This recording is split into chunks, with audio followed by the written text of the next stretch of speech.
झालं, महिना झाला आता. नवरा म्हणाला मी उद्या वानप्रस्थाश्रम घेणार, मी सगळं सोडून जाणार. मी म्हणाला आणि तुला मी पुत्र दिलेला आहे, 2 पुत्र आहेत आधीचे, मोठे आहेत ते तुझी काळजी घेतील, त्यामुळं काळजीचं कारण नाही, मागे सगळं करून ठेवले, मी जाणार.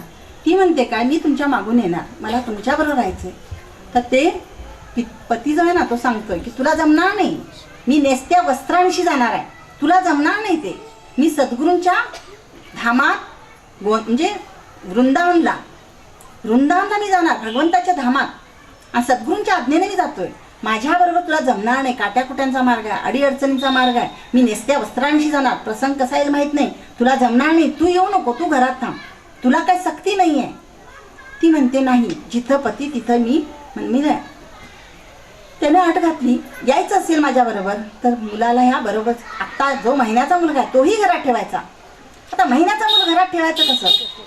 ती म्हणते असं कसं म्हणती, ते काय करणार आहे आपल्याला, त्याचं काय अडचण येणार नाही हो, मी सांभाळते त्याला, जे आपण मागून खाऊ ते त्याला तुकडा घालू, मी बरोबर नाही म्हणतोय तो, ही माया आहे, तू घरात ठेव.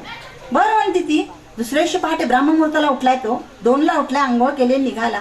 ती जागीच होती, त्याच्या पाठोपाठ बाहेर पडले आणि पदराखाली मूल आहे बरं काय. मागून चाललेही त्यानं मागं वळून बघितलेलं नाही आहे तिच्याकडं. ज्या वेळेला गावाबाहेर गेले, बराच पल्ला चालले होते ते आणि उजाडायला लागले, जरा उजेड व्हायला, त्यावेळेला विश्रांतीसाठी एका दगडावर तो बसला. जंगल लागलं होतं, जंगल भाग होता तो, आणि एका दगडावर तो बसला विश्रांतीसाठी. त्यावेळेला त्याच्यापासून अंतर ठेवून लांब ती बसले झाडाखाली एका. का झाडाखाली बसले आणि तिच्या मनात धाकधूक आहे की ह्याला घेऊ नको म्हटलं तर मी घेऊन आले. तरी त्याचं लक्ष गेलंच, पदराखाली हल्लेलं बघितलं नाही. त्यानं कपाल हात, तो म्हणतोय काय, तुझी तू बघ, आता तुझी जबाबदारी आहे ती. आणि तो परत म्हणतोय, बघ अजूनही मी सांगतोय तुला, शेवटचं सांगतो की हे अडथळा नको, माझी आज्ञा, माझ्या आज्ञेत तू आलेस ना, तू ह्याला इथं ठेव, झाडात, ह्या झाडाखाली ठेव इथं. ती म्हणती जंगल आहे, असू दे म्हणतोय. राखणारा भगवंत ही तुला का, म्हणजे तुझा विश्वास का नाही, राखणारा भगवंत आहे, आपण भगवंताच्या मार्गावर चाललोय ना, तर भगवंतच राखणारा हा तुला दृढ श्रद्धा का नाही. मी सांगतोय ना, सद्गुरूंनी सांगितलेलं आहे, माझ्याकडे या, तर सगळी जबाबदारी त्यांच्याकडे आहे, बाळाला खाली ठेव म्हणतोय. ही म्हणते काय, जंगल आहे, श्वापद आहे, कसं बाळाला खाली ठेव. मग ती म्हणते शेवटचं निदान मी बाळाला दूध तरी पासे, म्हणती पदराखाली दूध पाजायला लागले. पाजत असताना तिच्या डोक्यात एकच, ह्या मुलाला मी इथं खाली ठेवून जाऊ, आता ह्या जंगलात ठेवून जाऊ, आता कसं करू, हा डोक्यात तिच्या भुंगा. त्याच वेळेला वर्ण झाडावर एक अंड पडलं बरं काय खाली. अंड खाली पडलं, त्यातनं चोच बाहेर आली आणि पिलानं चोच बाहेर काढले. ती म्हणाले अरे बापरे, ह्या पिलाला आता त्या पिलाची आई जी आहे पक्षी, ती चारा आणायला गेले, म्हणजे ती इथं नाही आहे, आता ही तर घार फिरायला वरती, ती घार जर याला खाल्ली तर आणि आता या पिलाला खायला कोण देणार, जन्मल्याबरोबर ते चोच आ केले, त्या पिलाला खायला कोण देणार, तिच्या डोक्यात आले बरं काय. त्याच वेळेला वर्ण एक अळी पडली, ती बरोबर पिलाचं तोंडात, चोच जे आ केलं होतं ना, त्या चोचीत ती बरोबर अळी पडली. आणि हे सगळं तिने बघितलं आणि ती म्हणते अरे बापरे, भगवंता तू मला हा दृष्टांत देतोयस, तू मला सांगतोयस की अंड्यातनं बाहेर आलेल्या पिलाला सुद्धा मी देतो, तू तुझं कुठलं काय चालवलंयस, ठेव तुझ्या मुलाला, म्हणतोय ना तुझा नवरा ठेवांचा. पटकन त्या क्षणाला तिनं बाळाला ठेवलं, आपल्या अंगाचं एक दुःख जे होतं ते पांघरून घातलं, मागं न वळून बघता ती नवऱ्याच्या बरोबर पळत पळत चालली. श्रीराम जय राम जय राम, रघुपती राघव राजा राम, पतित पावन सीताराम, रघुपती राघव राजा राम, पतित पावन सीताराम म्हणत म्हणत म्हणत म्हणत मागं वळून बघितलं सुद्धा नाही. नवऱ्याबरोबर पळत पळत पळत पळत निघाली. जिथं भगवंतांचं धाम आलं तिथंच थांबली ती दोघं जण. भगवंतांच्या धामात गेले. रामरायाचं दर्शन घेतलं. राम लक्ष्मण सीता जानकी सगळं दर्शन घेतलं आणि सांगायला आले दोघंही की आम्ही तुमच्या धामात आलोय, आता सगळं सोडून आलोय, आमचं रक्षण करा, आमच्या मागच्यांचं पण रक्षण करा, आम्ही सगळं मागं टाकून आलोय, तुमच्या जीवावर आलोय, आम्ही तुमचं नाम घ्यायला आलोय, तुम्ही सगळं बघा आता म्हणून सांगितलं. आणि त्या धामात ना पायरीवर बसून राहिले. वृंदावनला अशी पद्धत आहे बरं काय, खूप मंदिर आहेत. एका वृंदावनात 5,500-6 हजार मंदिर आहेत कृष्णाची, आणि तिथे कितीतरी असे लोक भगवंतासाठी येऊन राहिलेले आहेत. ते पायरीवर बसून राहिले. 5 वेळा आरती व्हायची, काकडापासून शेजारपर्यंत सगळ्या आरत्या घ्यायच्या, भगवंतांचा प्रसाद खायचा आणि भगवंताचं नामस्मरण करत राहायचं. दुसरं काही कामच नाही, फक्त भगवंतांचं नाम. श्रीराम जय राम जय राम, श्रीराम जय राम जय राम, श्रीराम जय राम जय राम. बघता बघता बघता बघता 20 वर्ष गेली बरं काय. काम कधीतरी आठवण यायची हिला, काय झालं असेल माझ्या मुलाचं. नको आठवण भगवंता, तुझं तू बघ म्हणायचे, नामस्मरण करायचे. 20 वर्षाचा काळ गेला आणि एक दिवस राजाची ललकारी आली बरं काय.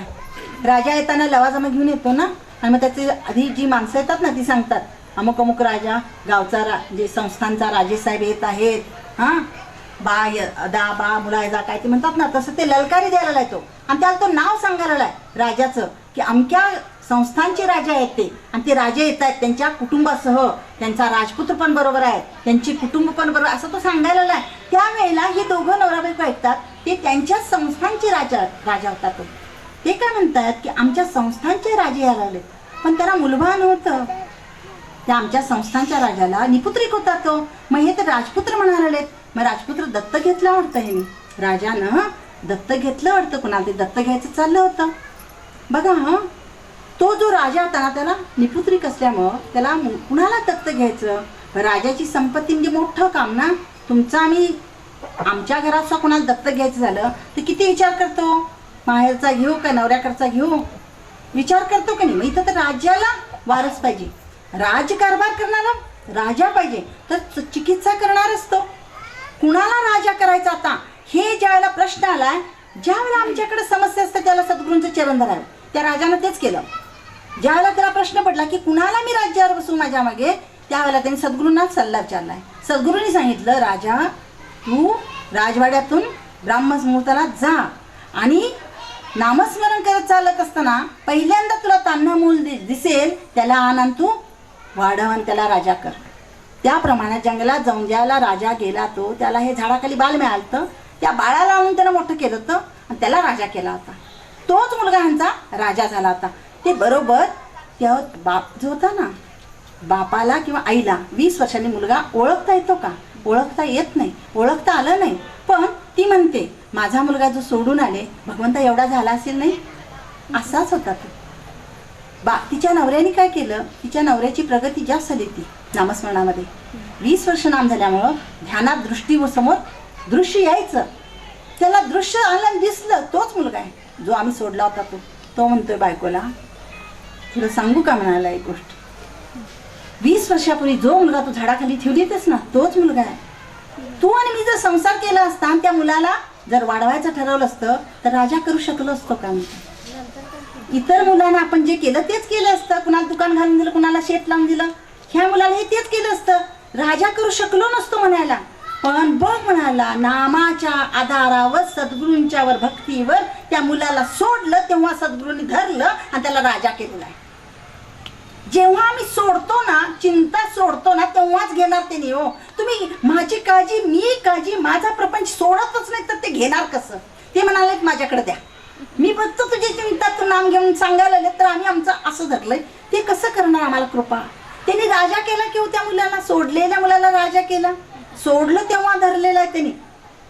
आम्ही नाम धरायचं आणि चिंता सोडायची. नाम धरून ज्याला चिंता सोडणार आहे ना, त्यावेळेला ते चिंतामणी आमच्या गळ्यातच बांधणार. आणि चिंतामणी काय आहे, मागेल ते देणार आहे ना तो, तिथं काय उणीवच नाहीये. सद्गुरूंची कृपा किती होऊ शकते त्याला सीमा नाही बरं का.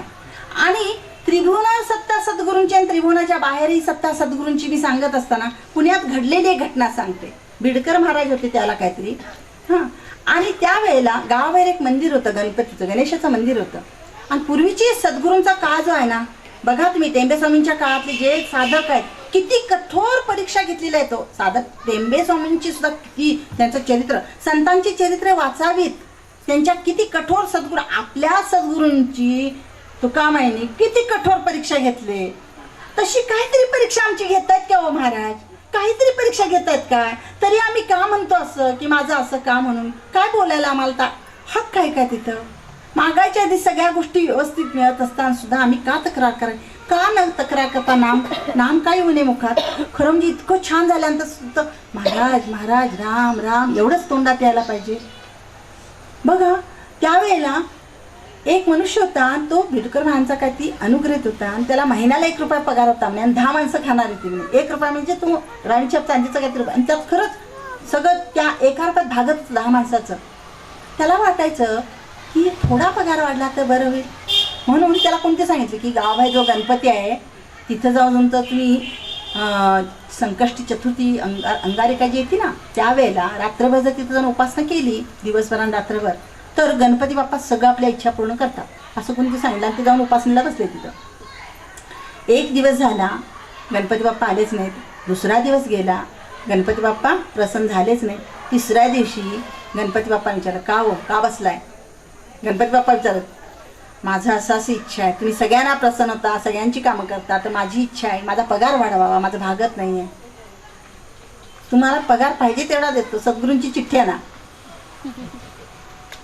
सद्गुरूंची चिठ्ठी आणा म्हटल्यानंतर ते गेले नाहीत बरं काय. गेले नाहीत म्हटल्यानंतर चालू लागा म्हणाले ते गणपती महाराज सांगा तरी पण ऐकले नाहीत. हजारो उंदीर सोडले एका वेळेला आणि ते उंदीर येऊन चावायला लागले की पळता भुई थोडी झाली पाय पळत पळत पळत पळत पळत कुठं आले ते बिडकर महाराजांच्या आपल्या महाराजांच्या सद्गुरूंच्या धामात चरणावर शरण आले तरी ते उंदीर पाठ सोडेना.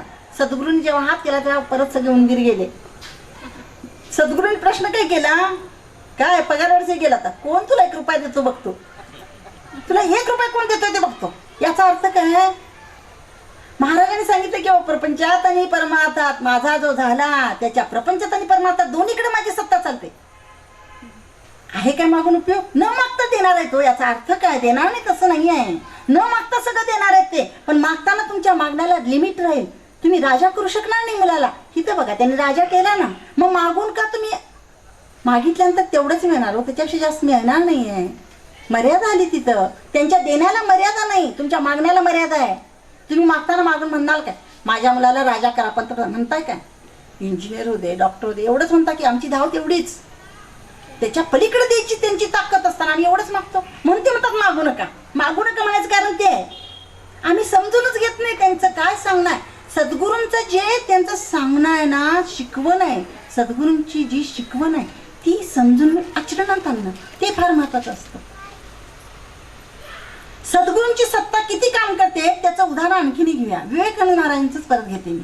विवेकानंद महाराजांचं इतकं कार्य बघा. रामकृष्ण परमहंस किती थोर परमहंस ना ते. त्यांनी विवेकानंदाने एवढी कृपा केली की विवेकानंदांना साधन करता करता लगेच समाधी लागायला लागली आणि ते समाधीत आनंद घ्यायला लागले. समाधीत आनंद घ्यायला लागल्यानंतर सद्गुरूंनी त्यांना बोलवलं बरं का आपल्याकडं. रामकृष्ण परमहंसांनी बोलवलं त्यांना आपल्याकडं आणि त्यांना विचारलं समाधीचं सुख घ्यायचं असतं तर तुला एवढं मी शिक्षण दिलंच नसतं म्हणाले. समाधीचं शिक्षण तुला मी तेवढ्यासाठी दिलेलं नाही एकट्यापुरता आनंद घ्यायला. डोक्यावर हात ठेवला की समाधी मी लावू शकतो कुणाचीही. तुला एवढं ज्ञान दिलं त्याच्या आधी ते ज्ञान तू जगाला दिलं पाहिजेस. तुझ्यासारखं सगळ्यांना तू आनंद विवेक आणि आनंद ह्या गोष्टी विवेक वैराग्य आनंद ह्या ज्या गोष्टी आहेत त्यांची शिकवण तू जगाला द्यावीस म्हणून मी तुला तयार केलाय. तुला काय समाधीत बसायला दिले मी सगळं ज्ञान आहे. त्यावेळेला विवेकानंदांना कळून चुकलं की आपल्या महाराजांचं सद्गुरूंचं कार्य केलं पाहिजे. विवेकानंद महाराज 1-2 महिने जरी गेले नाहीत सद्गुरूंच्या दर्शनाला की रामकृष्ण परमहंस सारखे वेड्यासारखे मेरा नरेन नाही आया नरेन नाही आया नरेन नाही आया नरेन नाही आया प्रत्येकाला विचारायचे. मग ते शिष्य लोक त्यांना जाऊन सांगायचे महाराज तुमचं किती आत्मन काढायला तुम्ही का अलीकडे गेला नाही म्हटल्यानंतर विवेकानंदांना असं कुठे जरा वाटलं बरं माझी आठवण महाराज काढायला माझी अहंकाराला आणि अहंकार तर सद्गुरूंना अजिबात चालत नाही. अहंकार वावडा आहे महाराजांना सगळं चालतं पण अहंकार नको म्हणतात. नरेंद्र एकदा तसाच गेला आणि रामकृष्ण परमहंसांना गुरूंना म्हणाला किती वेळा सारखी माझी आठवण करता कशाला सारखं बोलवतात तुम्ही असं म्हटल्यानंतर महाराज म्हणाले परमहंस रामकृष्ण परमहंस म्हणाले अरे मी का बोलवतो माहिती आहे का म्हणाले जगात सगळं तुझं कार्य चाललंय वावा चाललाय तुला अभिमान यायला आहे अहंकार यायला आहे तो अहंकार काढून टाकण्यासाठी आणि तुझी दृष्ट काढून तुला तीट लावण्यासाठी मी बोलवते माझ्याकडे तुला दृष्ट लागू नये जगाची आणि अहंकार येऊ नये म्हणून तुला माझ्याकडे बोलतो. आपण सगळं गोंधळात त्यासाठी जायचं असतं. गोंधळात कशासाठी जायचं आम्ही मागायला नव्हे. महाराज माझं नाम एवढं झालं अजून व्हायला पाहिजे महाराज तुम्हाला पाहिजे तेवढं नाम व्हायला तेवढं होत नाही. तुम्ही जे सांगता श्वासागणिक नाम घ्या ते श्वासागणिक नाम अजून होत नाही. माझी विषयांची आवड अजून संपत नाही. 4 माळा केला की वाटतं कोणाशी तरी बोलावं जीभ काय ती वाटतं काय ती खावं ते अजून संपलेलं नाही. महाराज महाराज तुम्ही बघा नामाची अजून गोडी द्या हे सांगण्यासाठी जावं आपण गोंधळल्याला. रामकृष्ण परमहंसांच्या बाबतीत अजून एक आधार सांगते मी तुम्हाला. शिकागोला त्यांची धर्म परिषदेला गेलेली माहिती आहे सगळ्यांना. शिकागोला ज्याला 7 दिवस का 11 दिवस ती धर्मपरिषद चालू होती बरं का. जगभरातले विद्वान लोक आले होते. मोठं धर्मसभागृह जे होतं ना ते सगळं तुडुंब भरलेलं होतं.